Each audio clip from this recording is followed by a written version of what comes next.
The most dangerous mafia boss in Korea called her trash. 2 years later, he saw her raising his triplets. Jun stood shocked outside the small cafe, his designer shoes planted on cracked pavement he'd never noticed before. Through the window, he watched her, Magnolia, laughing while 3 identical toddlers smeared chocolate on their faces. The coffee cup in his hand suddenly felt too heavy. 2 years. 2 years since he'd called her trash and walked away. "Boss, we should go," his assistant Sung-min murmured beside him, probably worried about the schedule. Probably worried about everything falling apart if anyone saw Korea's most powerful hotel magnate staring through a cafe window like some lost fool. But Jun couldn't move. One of the boys, maybe 2 years old now, maybe a little older, had her smile. The exact same smile she'd given him that first night they met at the art gallery, back when he didn't know kindness could be a weapon that destroyed you from the inside out. Those children. His voice came out strangled. Sung-min cleared his throat. "Sir, your 2 o'clock meeting. Cancel everything." Jun pushed through the cafe door before he could stop himself, before logic could win. The bell chimed overhead, too cheerful for the way his stomach twisted into knots. Magnolia's head snapped up. The laughter died on her face, replaced by something cold and distant that made him want to rewind time, go back, choose differently. Her hand moved protectively to shield the boys. "Well," she said, her Yoruba accent thicker than he remembered, probably from being away from him, from his world. "Didn't expect to see you in this part of town." The 3 toddlers stared at him with matching dark eyes. His eyes. He knew it the same way he knew his own heartbeat, the same way he'd known 2 years ago that loving her would ruin everything his family built.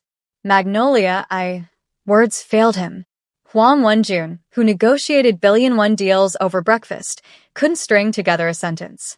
She stood up, started gathering tiny jackets and sippy cups with practiced efficiency. "Boys, time to go. Say goodbye to the nice stranger." Stranger? The word felt like a blade. "We need to talk. We talked 2 years ago." She hoisted one boy onto her hip while the other 2 grabbed her legs. "You were very clear. I was trash from the streets. Your mother would never accept me. Your empire would crumble. Remember?" He remembered. God. He remembered every word he'd shouted that night, every cruel thing he'd said to push her away, because being with her meant choosing between love and everything else. He thought everything else mattered more. Are they mine? Stupid question. He could see himself in their faces, in the way one boy tilted his head exactly, like Jun did when thinking. Magnolia laughed, but it held no warmth. "Does it matter? You made your choice. I made mine." She moved toward the door, her small army of children stumbling along. Jun stepped sideways, blocking her path. Not threatening, just desperate. "Please." 5 minutes. "Why?" She shifted the boy on her hip higher. "So you can call me trash again? Tell me how I'm not good enough for the great Hwang family? I've moved on, Jun. You should too." "I was wrong." The words burned coming out. "About everything. I was..." "Mama, who dis?" One of the boys tugged her sleeve, looking up at Jun with curious eyes. Magnolia's expression softened when she looked at her son, transformed into something so beautiful it hurt. "Nobody, baby. Just someone Mama used to know." Nobody. He'd reduced himself to nobody. The cafe owner, an elderly woman with kind eyes, emerged from the back. "Magnolia, dear, is this man bothering you? I can call someone." "It's fine, Mrs. Chen." Magnolia smiled at the woman. Genuine affection there. "We're leaving anyway." "Wait." Jun pulled out his wallet, then stopped. "Money." He always thought money solved things. "I want to help. With the children. With anything you need." "We don't need your help." She finally met his eyes properly, and the hatred there staggered him backwards. "We don't need anything from you. Come on, boys." She brushed past him, and he caught the scent of cocoa butter and baby powder, so different from the jasmine perfume she used to wear. His fault. All of it. Sungmin appeared at his elbow once they left. "Boss, should I look into her situation? Find out where she's living?" "No." Jun watched through the window as Magnolia buckled 3 toddlers into a beat-up sedan that probably should have been junked years ago. "Yes." "I don't know. I need to think. But thinking was impossible. Those were his sons. His children. Walking away from Magnolia had been the worst decision of his life, and now he had proof. 3 perfect pieces of proof that his cowardice had cost him everything that actually mattered. His phone buzzed. His mother. Probably calling about the merger with the Choi family, about his expected engagement to Choi Mi-sun, about maintaining the family reputation. He ignored it. Find out where she's living, he told Sung-min quietly. But don't approach her. Don't let her know. Just make sure they're safe. That they have what they need. Of course, sir. Sung-min hesitated. If I may ask, are those children yours? Won-jun stared at the empty spot where her car had been. Yeah. They're mine. And I threw them all away because I was too much of a coward to stand up to my mother. The admission tasted like ash. Magnolia's hands shook as she drove, gripping the steering wheel so tight her knuckles turned pale. She couldn't cry. Not in front of Olive, Charlie, and Sam. They didn't understand yet why Mama sometimes got sad, why she worked 3 jobs to keep them fed, why they lived in a tiny apartment instead of the nice places other kids had. Mama sad. Olive asked from his car seat, too perceptive for 2 years old. No, baby. She forced brightness into her voice. Mama's just tired. Who wants chicken nuggets for dinner? The chorus of excited squeals helped, but her mind kept drifting back. Won-jun had looked different. Older maybe, or just more tired. Lines around his eyes that hadn't been there before. Part of her, the stupid part that never learned, wanted to believe the regret on his face was real. But she believed him before. Believed him when he said he loved her, when he whispered promises in the dark, when he introduced her to his friends as someone special. She believed right up until his mother showed up at her apartment with a check and a sneer. My son will never marry trash like you, the woman had said. Take this money and disappear. Magnolia had ripped up the check, told her to leave. Then Won-jun had come that night, and instead of defending her, instead of choosing her, he'd said those words. You're right. She is trash. I don't know what I was thinking. She'd been pregnant then. Didn't know it yet. Found out 2 weeks after he walked out of her life forever. Or she thought it was forever. Her phone rang. Her sister Evangeline. Probably checking if she'd picked up the boys from daycare on time. Hey, sis, Magnolia answered, switching to speaker. We're good. Heading home now. You sound weird. What happened? Nothing. Just tired. Liar. I can hear it in your voice. Did someone? Saw him. The words escaped before she could stop them. Won-jun. At the cafe. He saw the boys. Silence. Then Evangeline's sharp intake of breath. And nothing. We left. End of story. That's not the end, Ada. Those are his children. He's going to what? Suddenly care? Suddenly become a father. Magnolia pulled into their apartment complex. The building's old and paint-chipped. He made his choice. He chose his empire over us. Maybe he regrets it. Regret doesn't feed our babies. Regret doesn't pay rent. She unbuckled Olive first, then the others. I have to go. Talk tomorrow. Getting 3 toddlers up 2 flights of stairs always felt like running a marathon.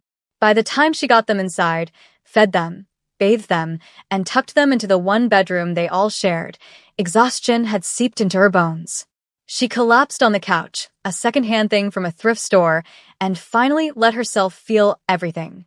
The shock of seeing him. The anger. The traitorous flutter in her chest when their eyes met. She'd loved him so completely, it nearly destroyed her. Loved him enough to overlook their differences, his mother's disapproval, the way his friends sometimes looked at her like she didn't belong. A notification from an unknown number tinged on her phone, and she almost didn't answer. However, something made her pick up. Hello. Magnolia. His voice. Deep and careful. Please don't hang up. She should have.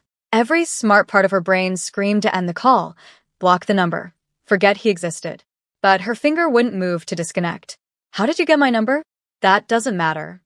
He paused, and she heard something like fear in his voice. I need to see you.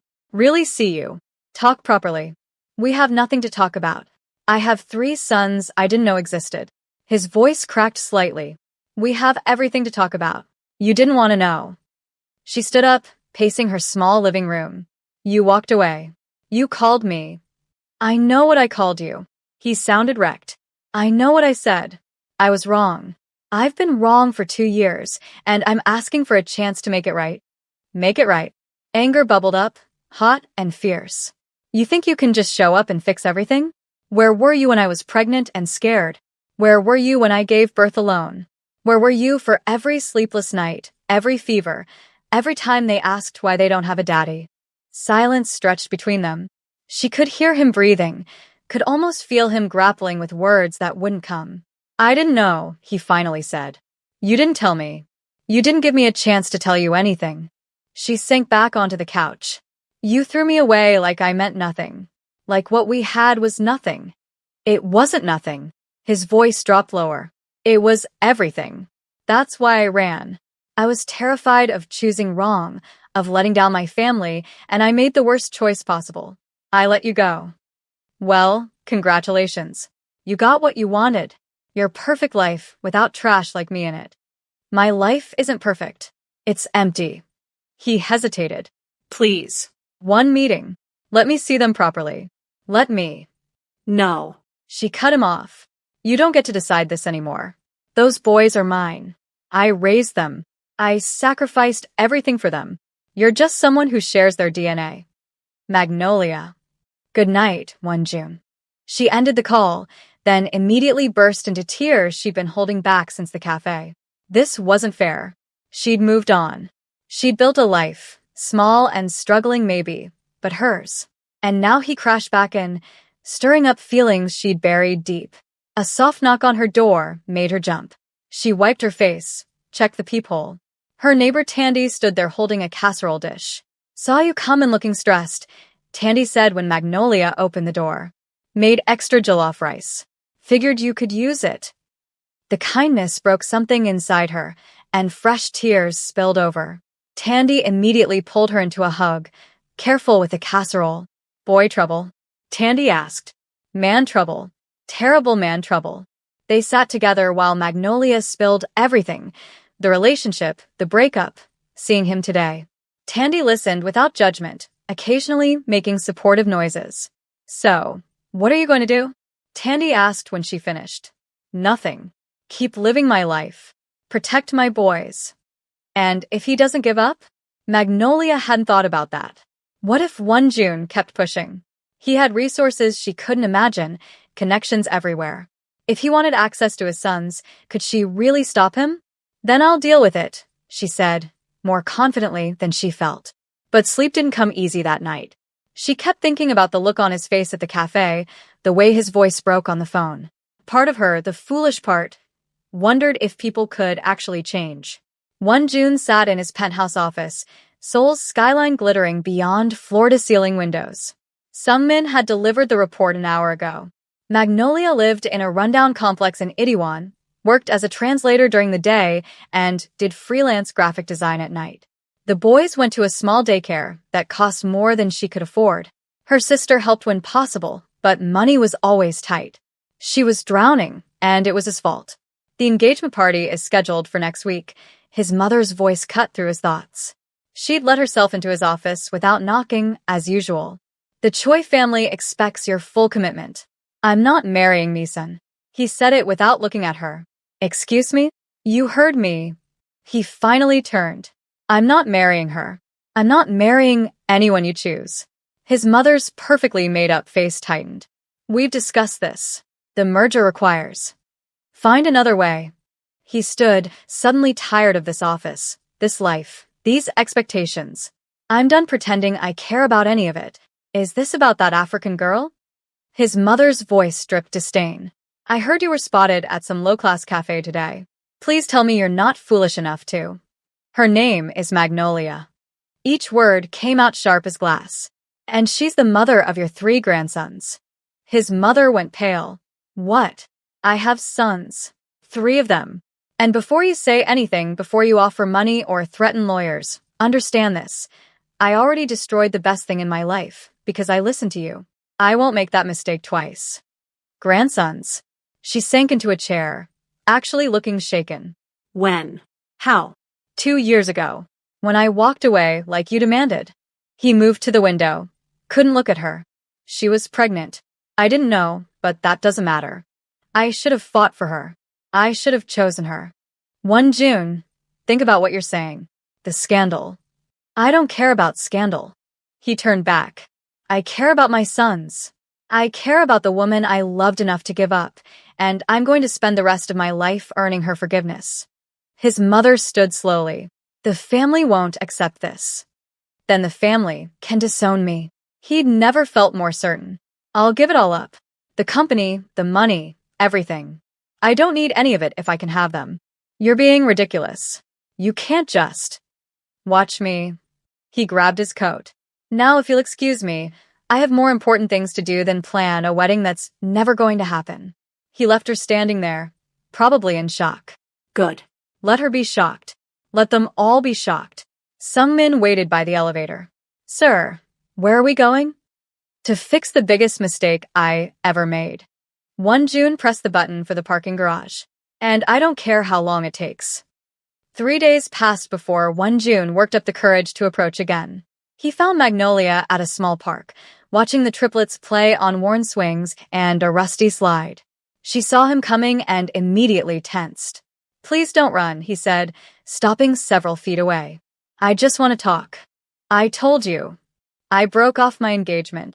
The words rushed out. Well, I refused to go through with it. Told my mother everything. About you, about our sons, about how I gave up the only real thing in my life for an empire I never wanted. She stared at him. Why are you telling me this? Because I want you to know I'm serious. He took a small step closer. I'm not asking you to forgive me. I know what I did was unforgivable, but those boys deserve a father, and I want to be that. I want to know them. Want doesn't matter. But her voice had lost some of its edge.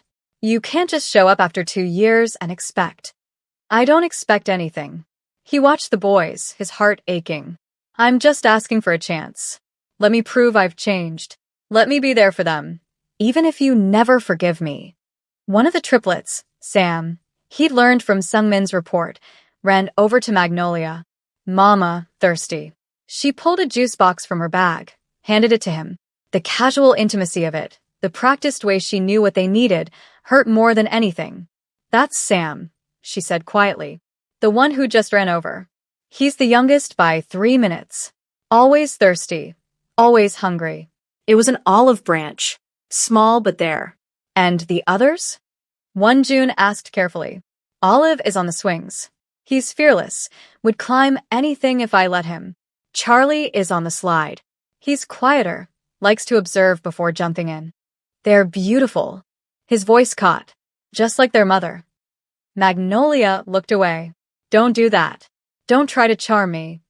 I'm not trying to charm you. I'm telling the truth. He sat on the bench nearby, giving her space. What do I need to do? To earn time with them? She was quiet for a long moment, watching the boys play. I don't know. This is all happening too fast. 3 days ago, you didn't know they existed. Now you want to be their father? I've always been their father. I just didn't know it. He leaned forward. And yeah, maybe this is fast, but I've already wasted 2 years. I don't want to waste any more time. It's not about what you want anymore. She finally looked at him. It's about what's best for them. And I don't know if that's you. The word stung, but fair. Let me prove it then. Supervised visits. Here at the park, anywhere you choose. You can be there the whole time. I just want to know my sons. She studied him for so long, he thought she'd refuse. Then slowly she nodded. 1 hour. This Saturday. Here. She held up a finger. But the second I think you're going to hurt them or confuse them or disappear again, we're done. Understand. I understand. Relief flooded through him. Thank you. I promise I won't let you down. You already let me down once. She stood, called the boys over. Don't make it twice. She gathered them up and left without another word. But she'd said yes. It was a start. Saturday came with perfect weather and 1 June's absolute terror. He'd bought gifts, probably too many gifts, then worried that was wrong, that he was trying to buy their affection. He changed clothes 3 times before settling on jeans and a simple shirt, wanting to look approachable, not like the businessman who'd abandoned their mother. Magnolia was already at the park when he arrived, the boys playing nearby. She'd worn her hair in braids wrapped into a crown, and seeing her in casual clothes, not the hurried, stressed version from the cafe, reminded him of why he'd fallen in love in the first place. "You came," she said, like she'd half expected him to bail. "I'll always come." He set down the bag of toys he'd brought. I wasn't sure what they liked, so I might have gone overboard." She glanced at the bag, raised an eyebrow. "A bit, yeah." "Can I?" He gestured toward the boys. Olive, Charlie, Sam. Magnolia called them over. This is 1 June. He's going to play with you today." 3 pairs of curious eyes examined him. Olive spoke first. "You the man from cafe?" "Smart kid." "Yeah, that was me. Is it okay if I hang out with you guys today?" Charlie, the quiet observer, tilted his head. "You know Mama?" "I knew Mama before you were born," 1 June said carefully. "We were friends. Why you go away?" Sam asked, blunt as only toddlers could be. The question hit him in the chest. Magnolia looked uncomfortable, probably hadn't expected them to be so direct. "I made a mistake," 1 June told him honestly. "A really big mistake. But I'm trying to fix it now." "Okay." Sam accepted this with the easy forgiveness of childhood. "You play trucks?" "I love trucks." He had no idea if he loved trucks, but he'd learn.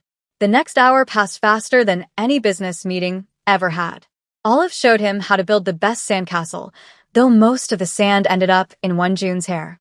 Charlie shared his action figures, carefully explaining each character's backstory. Sam wanted to be pushed on the swings, higher and higher until Magnolia called out that was high enough. And through it all, 1 June felt something he hadn't felt in 2 years complete.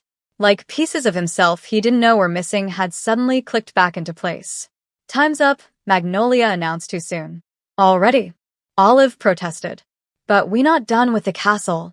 "We can finish next time," 1 June said, then looked at Magnolia hopefully. "If there's a next time?"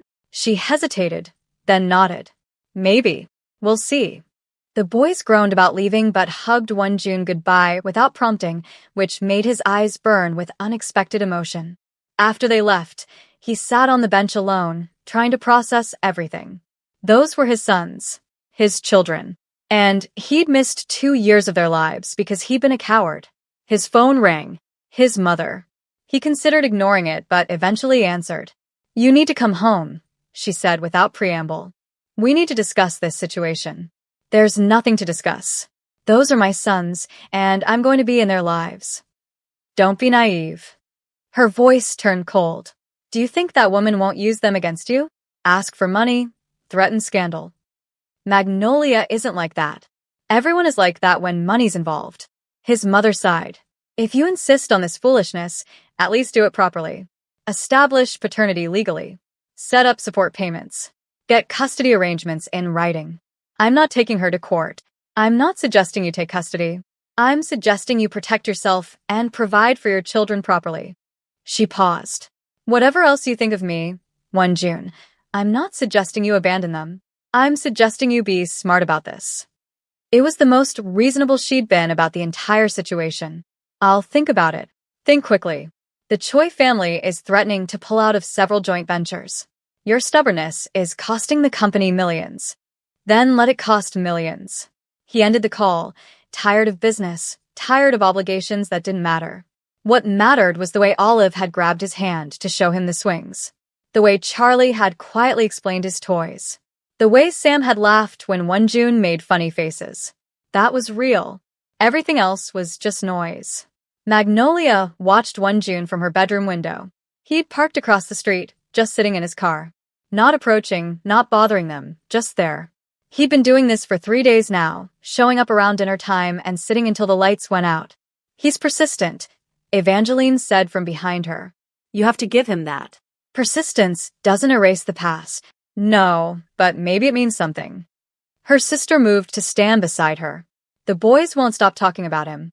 Olive asked me yesterday if 1 June was their daddy." Magnolia's stomach twisted. "What did you tell him?" "That he should ask you." Evangeline skewed Charlie at her shoulder. "They're going to figure it out soon, Ada. They're smart. And when they do, what are you going to say?" She didn't have an answer. The truth felt too complicated. Yes, he's your father, but he threw us away.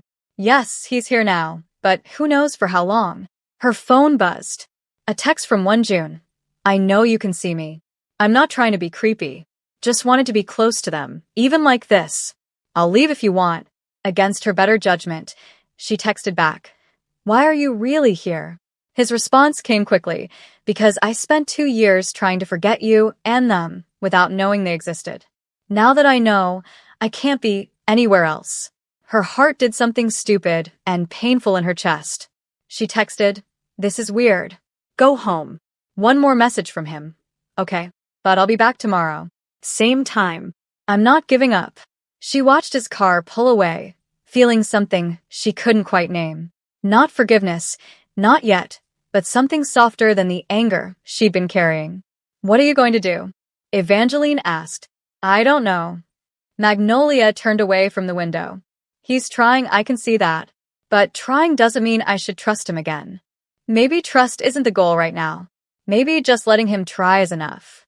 The next Saturday, June showed up at the park with less toys and more confidence. The boys ran to him immediately, Olive launching himself at June's legs. We builded the biggest castle ever, Olive announced. You gotta see. Watching them together did something to Magnolia's carefully constructed walls. June was good with them. Patient. Engaged. Not like some distant father checking his phone, but actually present. Can we talk? June asked during a moment when the boys were occupied. Really talk. She nodded, moving to a bench nearby where she could still see the children. I want to set up support, he said. Not because my mother suggested it, though she did, but because you shouldn't be struggling. The boys shouldn't be going without. We're fine. Pride made her voice sharp. Magnolia, I saw your apartment building. I know you work 3 jobs. I know daycare costs are killing you. He held up a hand when she bristled. I'm not judging. I'm impressed you've managed it all.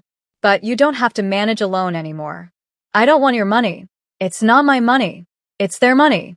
They're my sons, and I should have been supporting them from the beginning. He pulled out an envelope. This is a check. Enough to cover rent and daycare for the next year. Please take it.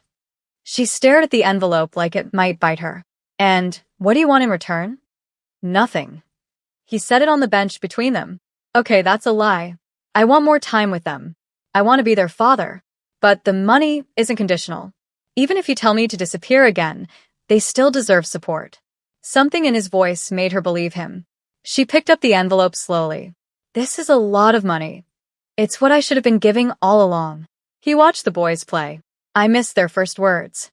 First steps. Every milestone that mattered. I can't get that back, but I can make sure they have everything they need going forward. Money isn't everything. I know. That's why I'm here. He turned to look at her.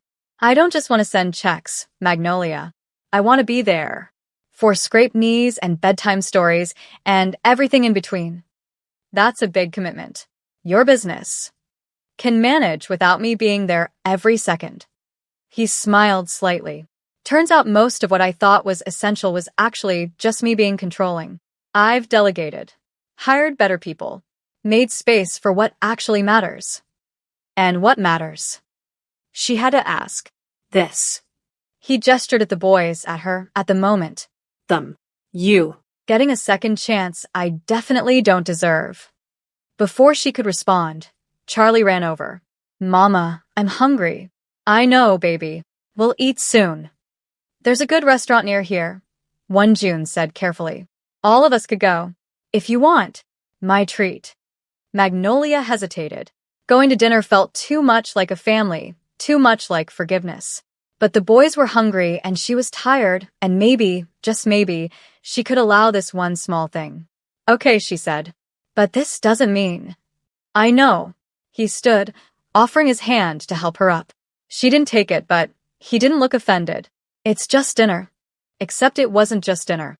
It was Olive spilling juice and June cleaning it up with a laugh.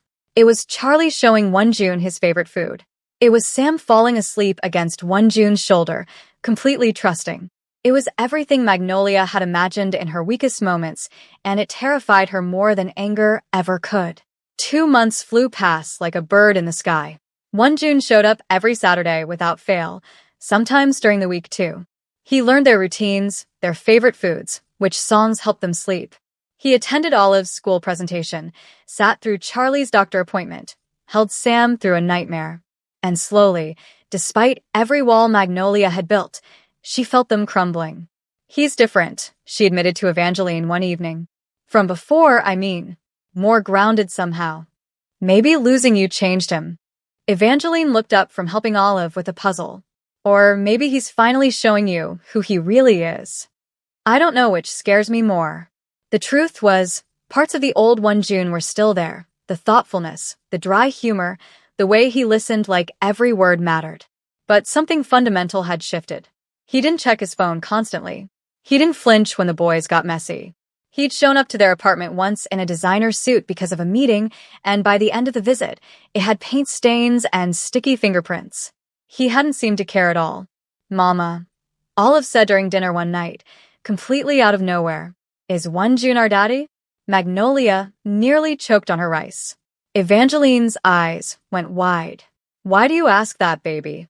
"Because Samir at daycare says daddies are boys who love mamas and babies." Olive tilted his head. "June loves us. I can tell." "How did you explain complicated adult mistakes to a 2-year-old?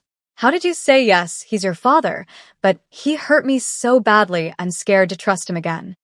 "June cares about you very much," she said carefully. He's working on being a good person to our family."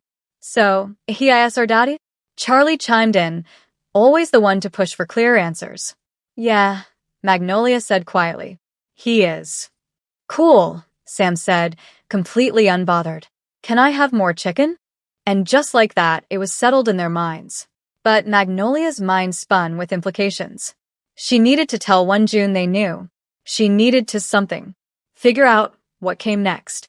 She texted him that night. "The boys know you're their father." They asked. I confirmed. "Thought you should know." His response came within seconds. "Can I come over?" "It's late. They're asleep. Please. I need to talk to you." Against her better judgment, she agreed. 20 minutes later, he stood at her door, looking nervous in a way she'd never seen before. "They know," he said, stepping inside. "They know I'm their father." Yeah. Olive asked at dinner. She closed the door. "They took it pretty well, actually." "And you?" He searched her face. "How are you with it?" "Terrified, if I'm honest." She moved to the kitchen, needing something to do with her hands. "Once they know, it's real. It's not just visits anymore. You're their father, and that's forever." "I want forever." He followed her. "With them, and with you, if you'll let me." Her hands stilled on the kettle. June. "I'm in love with you." The words rushed out. "I never stopped. These months, watching you with them, seeing the incredible mother you are, the strength you have. I fell in love all over again. Deeper this time." "You can't just say that." She turned to face him. "You don't get to break me and then declare love like it fixes everything." "I know it doesn't fix anything." He stayed where he was, not approaching. "I know I hurt you worse than anyone should hurt someone they love. I was selfish and scared, and I let my mother's prejudice matter more than my heart. But I've changed, Ada. I'm not asking you to believe me. I'm asking you to let me prove it." "You've been proving it." The admission hurt. "These 2 months, you've been everything I needed you to be before. But that doesn't mean I'm ready to trust you with my heart again." "I understand." He looked down. "I'll wait. However long it takes. I'm not going anywhere." "What about your mother? Your company? The life you chose over me?" "My mother is learning to accept this." Slowly. He managed a small smile. "She actually asked to meet them. The boys. Said she wants to know her grandsons." Magnolia's jaw dropped. "The woman who called me trash wants to meet my children?" "Our children." "And yeah, I was shocked too." He shrugged.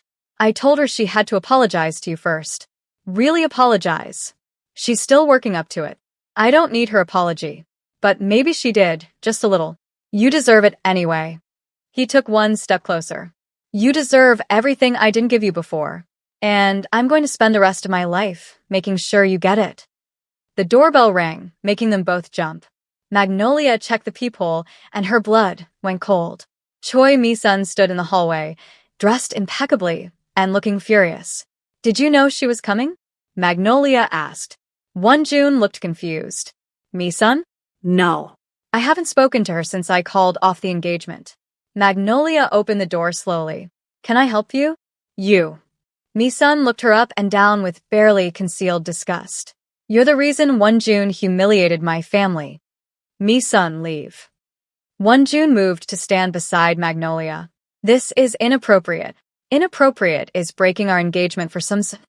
She gestured at Magnolia dismissively. Careful. Wonjun's voice went cold. Very careful what you say next. She trapped you with those children. Mi-sun's voice rose. Everyone knows it. You're throwing away everything for someone who's probably lying about them even being yours. Get out. Magnolia's voice was quiet but firm. Get out of my home before I call security. You're home. Mi-sun laughed harshly. This dump? Wonjun. Look at where you're wasting your time. She's using you. The only person I see being used is you. Magnolia stepped forward. You thought marrying him would give you status and power. But he didn't love you. He never loved you. And that must burn. Mi-sun's face twisted. You don't know anything about. I know he chose his children over a business merger. I know he's here every week, not with you. And I know you came here to make yourself feel better about losing something you never really had. Those children aren't even. Say one more word about my sons. Wonjun interrupted, his voice dangerous, and I will make sure every business connection you have disappears. Every invitation, every opportunity.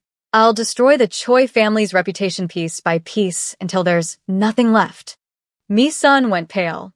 Without another word, she turned and stalked away. Magnolia closed the door, her hands shaking slightly. That was. I'm sorry. Wonjun looked stricken. I never thought she'd come here. I'll make sure it doesn't happen again. You threatened her. Magnolia stared at him. You were ready to destroy her family for talking about our sons. Of course I was. He met her eyes. Nobody disrespects my children. Nobody. Something shifted in that moment. Seeing him defend their boys with such ferocity, choosing them over business consequences yet again, cracked something deep inside her. I'm still scared, she whispered.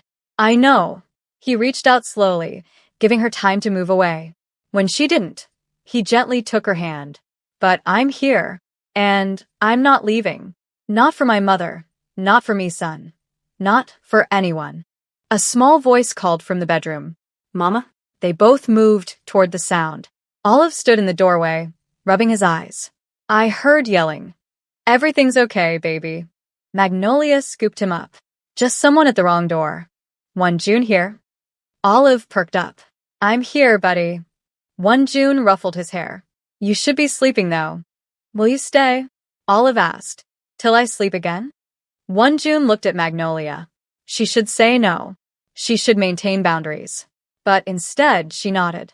They tucked Olive back into bed, and at his request, Wonjun sat beside him, telling a made-up story about brave trucks and magical construction sites. Magnolia watched from the doorway as her son's eyes slowly closed, as Wonjun's voice got softer, as something that looked like a family took shape in her tiny bedroom. When Olive was fully asleep, Wonjun carefully stood and joined her in the doorway. Thank you, he whispered, for letting me stay. Thank you for defending them. For defending us. They stood close in the dim hallway, and for the first time in 2 years, Magnolia didn't feel the urge to run away from what was happening between them. I should go, he said, but didn't move. Yeah, she agreed, but didn't step back. Magnolia, he breathed her name like a prayer. Don't. She closed her eyes. Don't make promises you can't keep. Don't tell me things will be different if they won't. Look at me. He waited until she opened her eyes. I'm not the same person who walked away. And I will never, never hurt you like that again. That's not a promise. It's a fact. People don't change that much. People do when they lose everything that matters. His hand came up to her face, but stopped just short of touching. Let me prove it, however long it takes. A crash from the living room made them both jump. They rushed out to find Charlie standing by a fallen lamp, looking guilty. I waked up, he said. Wanted water. Bumped into thing. The moment broke, but something had shifted. As Wonjun helped clean up while Magnolia got Charlie his water, she realized this was what she'd wanted all along. Not grand gestures or expensive gifts, but someone showing up for the mundane, messy reality of their lives. Maybe, just maybe, he really had changed. The meeting with Wonjun's mother was set for a Tuesday afternoon at a neutral location, a quiet tea house that Magnolia chose specifically because it was public enough to be safe, but private enough for difficult conversations. "You don't have to do this," Wonjun said for the third time as they approached. The boys were with Evangeline, giving the adult space for whatever happened next. "Yes, I do." Magnolia straightened her shoulders. "If she's going to be in their lives, we need to clear the air." Mrs. Huang sat at a corner table, looking smaller somehow than Magnolia remembered. 2 years ago, she'd seemed like a force of nature, all sharp edges and cold dismissal. Today, she just looked like an older woman trying to hold on to control she no longer had. "Magnolia," Mrs. Huang said as they approached. Not warm, but not hostile either. "Mrs. Huang." Magnolia sat down across from her. Wonjun sat beside Magnolia, a clear statement of where his loyalties lay. Awkward silence stretched between them. Finally, Mrs. Huang spoke. "I owe you an apology." The words seemed to physically pain her. "What I said 2 years ago, what I did, it was wrong. It was cruel." Magnolia didn't soften it. "You called me trash. You told your son I was beneath him. You tried to pay me to disappear. I was trying to protect him." Mrs. Huang's hands trembled slightly around her teacup. "From scandal, from difficulty, from a life I thought would make him unhappy. You didn't protect him. You made him miserable." Wonjun's voice was hard. "And you cost him 2 years with his children." "I know." Mrs. Huang finally looked at Magnolia properly. "I've seen pictures of my grandsons. Wonjun shows me constantly. They're beautiful. And I've wasted 2 years of knowing them because of my prejudice." "Why should I believe you've changed?" Magnolia asked. "Why should I let you near my children?" "Our children," Wonjun corrected gently. "Because I was wrong." Mrs. Huang set down her cup. "I judged you without knowing you. I assumed things about your character based on where you came from, and I was wrong. Watching Wonjun these past months, seeing him happier than he's been in years, made me realize that everything I thought mattered, money, status, maintaining image, none of it matters if you're alone." "That sounds rehearsed," Magnolia said bluntly. Mrs. Huang actually smiled slightly. It was. "I've been practicing for days." She leaned forward. "But I mean it. I'm not asking to be grandmother of the year. I'm asking for a chance to know my grandsons, to make amends for the damage I caused. And if I say no?" Magnolia challenged. "Then I'll accept it." Mrs. Huang glanced at Wonjun. "My son has made his priorities clear. If I want him in my life, I need to accept the people he loves. All of them." It wasn't a perfect apology. It still held that stiff formality, that discomfort with admitting fault. But something in Mrs. Huang's eyes looked genuine, a grandmother's regret at missing out on children she'd never met. "One meeting," Magnolia said finally, "supervised. At the park where we usually go. If the boys like you, we'll talk about more. If they don't, or if you say anything that upsets them, we're done." "That's fair." Mrs. Huang nodded. "Thank you." The rest of the tea was less tense, though not comfortable. Mrs. Huang asked about the boys, their personalities, their likes and dislikes. Magnolia answered carefully, watching for any sign of the woman who'd called her trash. But that version of Mrs. Huang seemed buried under layers of genuine regret. "Can I ask you something?" Mrs. Huang said as they were leaving. "Why did you keep the babies? You could have handled things differently, made your life easier." "They're not the babies. They're Olive, Charlie, and Sam." Magnolia felt anger spark. "And I kept them because they're mine. Because I loved them from the moment I knew they existed. Because giving up wasn't an option." "I didn't mean—" "I know what you meant." Magnolia grabbed her purse. "And that's exactly why you need to be careful around them. They're not problems to be handled or difficulties to overcome. They're children. Amazing, perfect children who deserve grandparents that see them as blessings." Mrs. Huang looked chastened. "You're right. I'm sorry." That came out wrong." In the car afterward, June reached over and Charlied Magnolia's hand. You were incredible in there. I was mad. You were strong. He smiled at her. And you're right. They are amazing. I tell her that constantly, but hearing you defend them, I fell in love with you all over again. Stop saying you love me, but she didn't pull her hand away. Why? It's true. Because it's confusing. She stared out the window. Because I'm trying to protect myself and you keep making it harder. Good. He brought her hand to his lips, just barely brushing his mouth against her knuckles. I want it to be harder. I want you to see that I'm here, that I'm real, that this isn't going away. June. You don't have to say it back. You don't have to feel the same way. He lowered their joined hands. But I need you to know. Every day, I need you to know how much you mean to me. How much all of you mean to me. Magnolia's phone buzzed before she could respond. Evangeline. Emergency.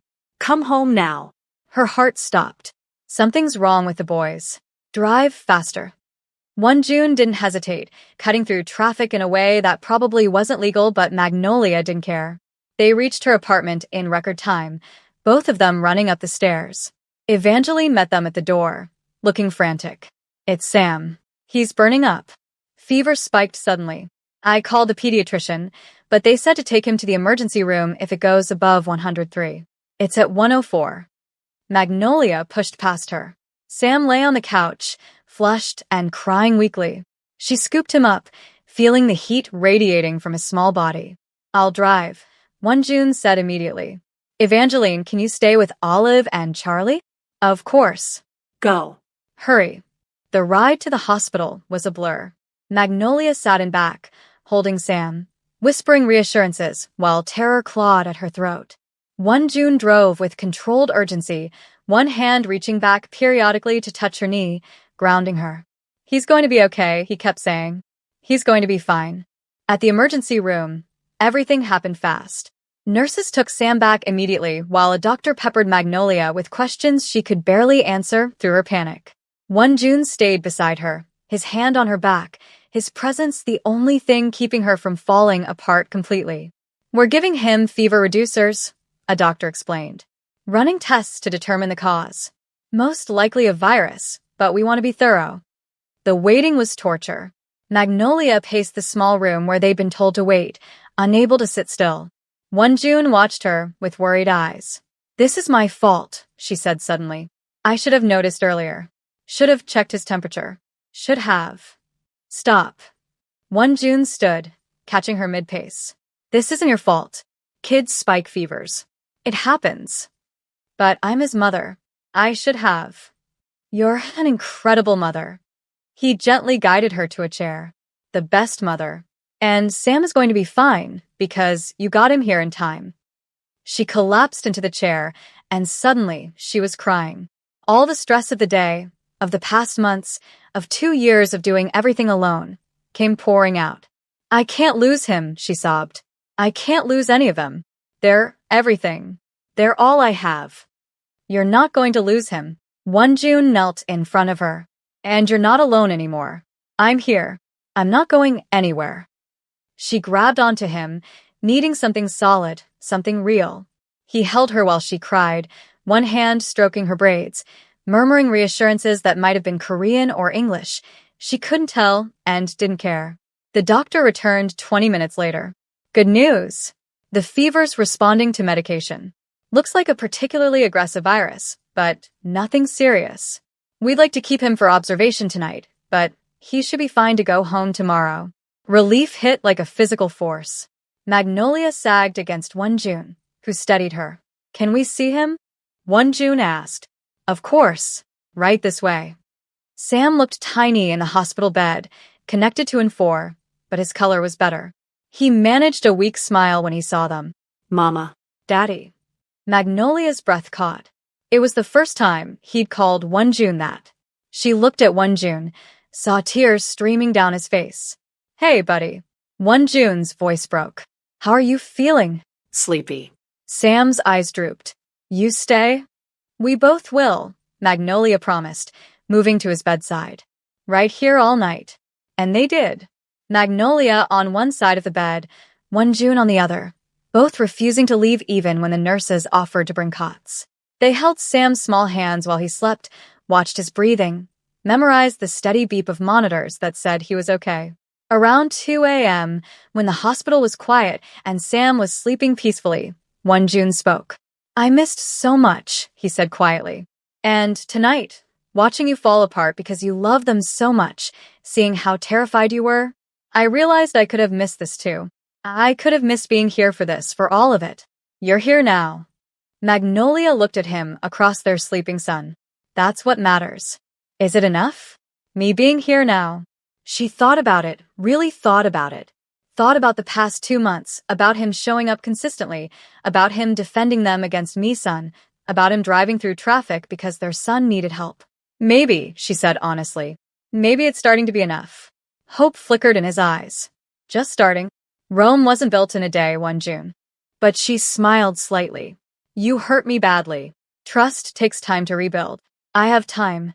He reached across the bed, and this time when he took her hand, she skew-Charlied back. All the time in the world. They sat like that through the night, connected by their son and something fragile but growing between them. 3 months after the hospital stay, Magnolia's apartment had transformed. Not physically. She'd refused to let June pay for renovations, but in feeling. He'd become part of their daily routine. He showed up for breakfast sometimes, messy hair, and bringing fresh bread from the bakery the boys loved. He stayed for dinner most nights, helping with homework and bath time and the chaos that came with 3 toddlers. And somewhere along the way, without planning to, Magnolia had fallen in love with him again. Or maybe she'd never stopped. Maybe she'd just buried it deep enough to survive. "Mama's staring at Daddy again," Olive announced one evening, too observant for his age. Magnolia felt her face heat. "I'm not staring." "You are," Charlie agreed, not looking up from his coloring. "You do it lots." "Out of the mouths of children," June said with a grin. He was washing dishes, another normal thing that would have seemed impossible a year ago. "I stare at Mama too, so it's fair." "Why you stare?" Sam asked, climbing onto the counter despite Magnolia's protests. "Because your mama is beautiful." June lifted him down gently. "And no climbing. We talked about this." "But I can see better up high. You can also fall and give Mama a heart attack." June tickled him. "Down on the floor, mister." Watching them together made Magnolia's heart feel too big for her chest. This was everything she'd dreamed about when she first found out she was pregnant. A father who showed up. A partner who helped. A family that felt complete. Later, after the boys were asleep and June was gathering his things to leave, he always left, never assumed he could stay. Magnolia caught his hand. "Wait," she said. He turned, hope and caution warring on his face. "Yeah, I forgive you." The words came out quiet but firm. "For everything that happened before. I forgive you." His eyes went wide. "Magnolia." "Let me finish." She took a breath. "I forgive you, but more than that, I trust you. These past months, you've shown me who you really are. Not the scared man who ran away, but the father who shows up every day. The partner who helps without being asked. The person who chooses us, over and over. I'll keep choosing you." His voice was rough with emotion. "Every day. Forever." "I know." She moved closer. "And I'm ready to choose you back. If you still want me. If you still want all of us." "If I still want." He laughed, the sound breaking. "Magnolia, I've never stopped wanting you. I've never stopped loving you. Every moment of every day, you're all I think about." "Then maybe you should stay tonight." Her heart hammered against her ribs. "Not in a weird way. Just stay. Have breakfast with us. Be here when they wake up." Understanding dawned in his eyes. This was more than an invitation. This was her letting him into their life completely, no more holding back, no more walls. "I'd love that," he said softly. "More than anything." He slept on the couch, both of them knowing it was too soon for anything else. But that wasn't what mattered. What mattered was waking up to find him making pancakes while 3 boys climbed on him like he was a jungle gym. What mattered was the normalcy of it, the rightness. "Daddy makes good pancakes," Olive declared, chocolate chips smeared across his face. "Better than Mama's?" Magnolia pretended to be offended. Different good, Charlie said diplomatically. Smart kid. June winked at her. Knows how to keep everyone happy. Mrs. Huang started visiting too, tentative at first, but warming up when the boys accepted her easily. She brought gifts, thoughtful ones now, not expensive displays, and asked permission before planning outings. The change wasn't perfect, but it was real. I was wrong about you, Mrs. Huang said to Magnolia one afternoon while watching the boys play. You're stronger than I gave you credit for. Better for my son than anyone I would have chosen. I don't need your approval, Magnolia said honestly. But I appreciate the apology. You don't need my approval, but you have it anyway. Mrs. Huang smiled slightly. And my gratitude. You gave me a second chance with my son. And 3 grandsons I adore. That's more grace than I deserved. Life fell into a rhythm. June started staying over more often, a drawer appearing for his clothes, a toothbrush in the bathroom. They didn't rush anything, but they didn't hold back either. This was their second chance, and both of them were determined not to waste it. 6 months after that first encounter at the cafe, June took Magnolia to dinner, their first real date since getting back together. Evangeline watched the boys, shooing them out with a grin and instructions not to come back too early. I'm nervous, Magnolia admitted in the car. Me too. June's hand found hers. Feels like our first date all over again. Except now we have 3 kids and a complicated history. Makes it more interesting. He pulled up to a restaurant she'd never been to, nice but not pretentious. I wanted to show you something after dinner, if that's okay. Curiosity sparked. What kind of something? A surprise. A good one, I promise. Dinner was perfect. Easy conversation, laughter, the kind of comfort that came from really knowing someone.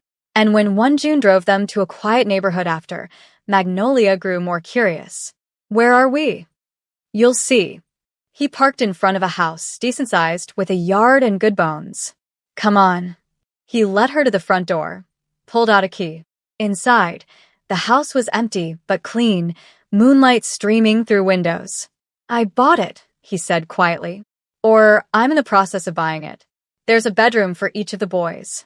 A big kitchen. A yard where they can play. I thought if you wanted, we could make this ours. Magnolia walked through the space, seeing possibilities. A home. A real home where the boys could grow up, where they wouldn't be cramped in a tiny apartment. This is too much, she said, but without heat. It's what you deserve. What all of you deserve. He stayed near the door, giving her space. I'm not trying to buy your love or fix things with money. I just want to give you the life you should have had from the beginning. What if I'm not ready to move in together? Then we'll wait. He smiled. The house isn't going anywhere. We can take our time. But I wanted you to know it's here. When you're ready. If you're ever ready. She turned to face him, this man who'd hurt her and healed her, who'd left and come back, who was trying so hard to be everything she needed. I love you, she said. The words felt huge in the empty house. I tried not to. Tried to protect myself. But I love you, June. I think I always have.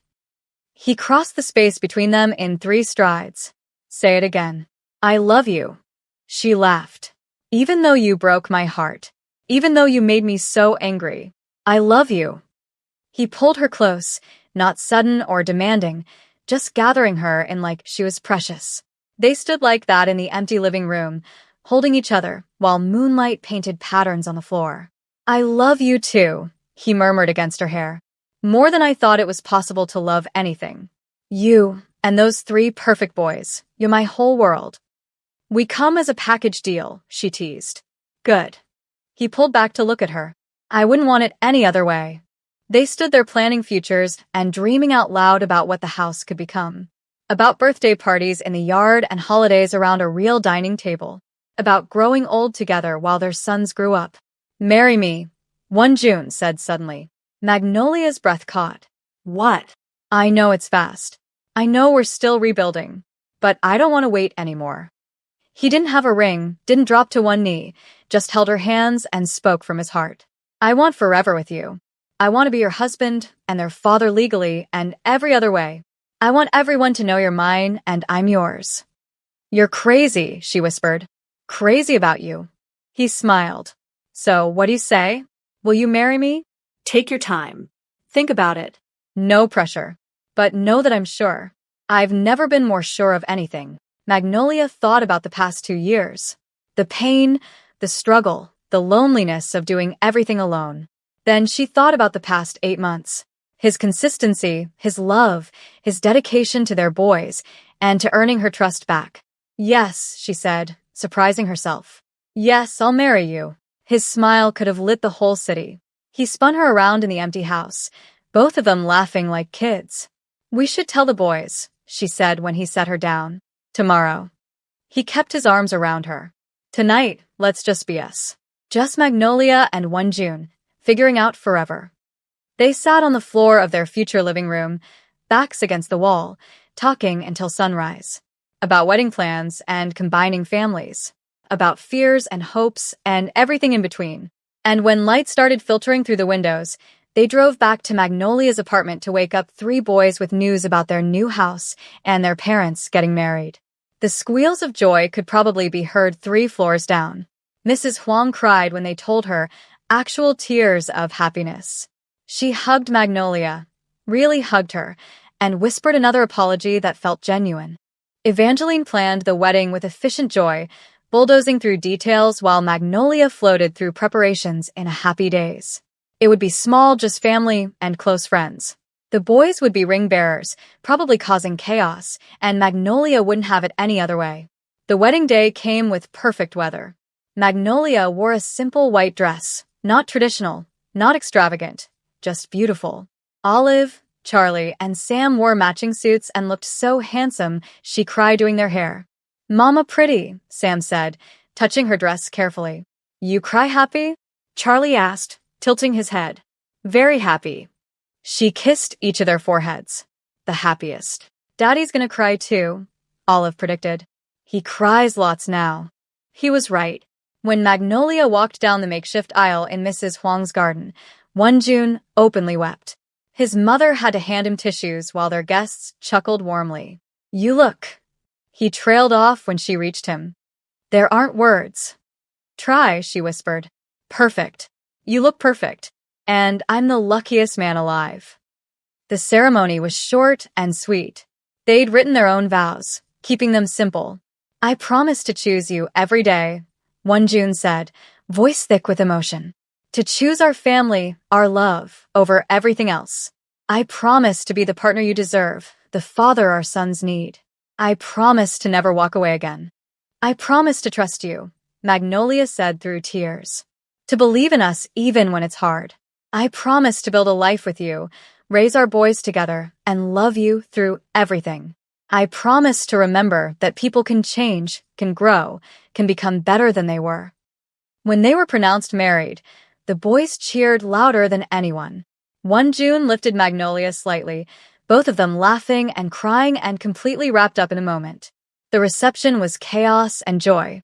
The boys ran wild with other children while adults danced and celebrated. At one point, Magnolia found herself standing with Mrs. Huang, watching one June play with their sons. Thank you, Mrs. Huang said quietly, for giving him a second chance. For giving me a second chance. We all deserve second chances, Magnolia said, if we're willing to actually change. You've made him better. Made all of us better. Mrs. Huang Charlied her hand. Welcome to the family. Really welcome this time. As the sun set, one June pulled Magnolia onto the dance floor for their first dance as husband and wife. The song was one they'd loved during their first relationship, bringing everything full circle. We made it, he murmured as they swayed. Through everything, we made it. We did. She rested her head on his shoulder. And we're going to make it through everything else too. The boys are going to drive us crazy, he warned with a smile. Absolutely. She laughed. And it's going to be perfect. They danced under string lights while their sons watched with wide eyes, and Magnolia thought about how far they'd come. From that first meeting at an art gallery to harsh words and separation to finding their way back through love and persistence and 3 beautiful boys who'd changed everything. It hadn't been easy. The road back to each other had been filled with pain and doubt and fear. But they'd walked it together, step by step, until they found their way home. And home, she realized wasn't a place. It was this: Wonjun's arms around her, their sons laughing nearby, a future stretching out bright and full of promise. Home was choosing love even when it was hard, believing in second chances, and knowing that sometimes the best endings come after the worst beginnings. "What are you thinking?" Wonjun asked. "That I'm glad you were too stubborn to give up on us. I'm glad you were brave enough to give me another chance." He spun her gently. "I'm going to spend the rest of my life making sure you never regret it." "I know you will." She pulled back to look at him. "Because that's who you are now. That's who you chose to become." As they danced, surrounded by family and love and the sound of their children's laughter, both of them knew this was just the beginning. There would be challenges ahead, there always were. But they'd face them together, as partners, as parents, as two people who'd fought their way back to love and won. The story that started with harsh words and heartbreak ended with vows and forever. And sometimes that's exactly how the best stories go. It makes you think about second chances, doesn't it? If you enjoyed watching Magnolia and Wonjun find their way back to each other, drop a like and let me know in the comments which moment hit you the hardest. Thanks for watching, and I hope I see you in the next one.